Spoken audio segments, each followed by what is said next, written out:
Let's take a look at Gin Crafters. Now this is a very gorgeous little cover, a small little game about crafting gin. I know nothing about neither crafting gin nor gin itself. I did learn a little bit from this game. But let's talk about how it plays. In this game, players are going to be crafting gin.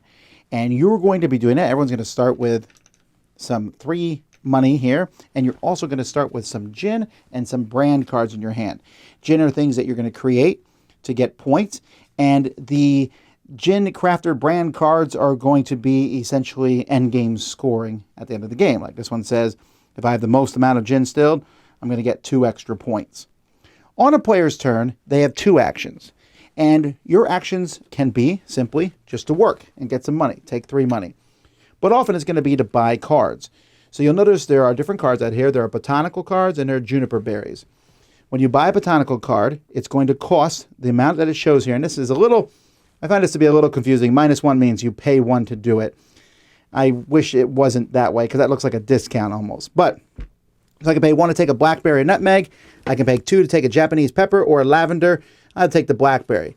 When you take cards, the ones above them are going to slide down, and these will replace them from the top of the deck. Same thing with the juniper berries. I can also take some more 2 gin cards and 2 brand cards and keep 1 of each of those added to my hand as one of my actions.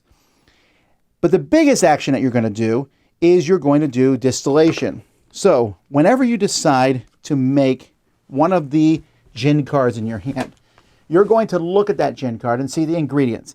Every gin card needs a juniper berry. Great. And then I need one of these 2 types of ingredients. So coriander and angelica cover the 2 ingredients I need. Whenever you take ingredients, they'll be placed face up in front of you. When I make this, I'm going to get 5 points. I'm going to set this aside. I also always set aside the juniper berry that I use to make it. Now that juniper berry will give me an extra point if one of the ingredients matches the symbol on it. So this might not be the best juniper berry to use. This one would probably be better since I use coriander. These are set aside and I would score 5, or if I use the right juniper berry, an extra maybe 6 points. Then the ingredients that I used, one of them I'm going to make the focus of the drink, and I will discard that one. But you'll get whatever the bonus is on the bottom.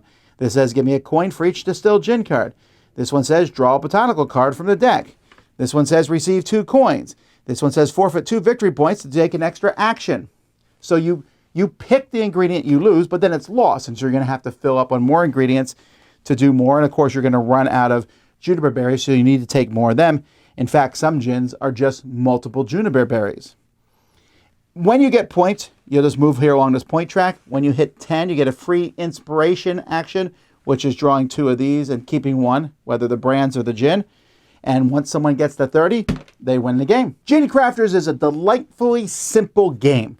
I really like, first of all, I love the artwork. When you look at all these different ingredients, saffron, almond, nutmeg, yuzu, and ginger, the little symbols on the cards, just very clear, easy to see.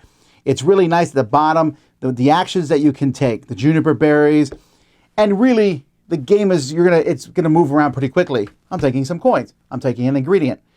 You can even have some free actions where you can pay 3 or 2 to wipe all the ingredients and put more out when you're looking for something specific. And you can, and this is an interesting idea, you can use someone else's ingredient. You can borrow it from them. They don't lose it. And in fact, they can't say no either, but they get 2 coins when you borrow it. So it's something you want to do kind of more in desperation because you are helping another player get the money to buy the ingredients that they want. If I would say anything negative about the game, it's that it's a little sterile. Most of the cards give the same amount of points. You'll see people as they're moving along the track are kind of moving together.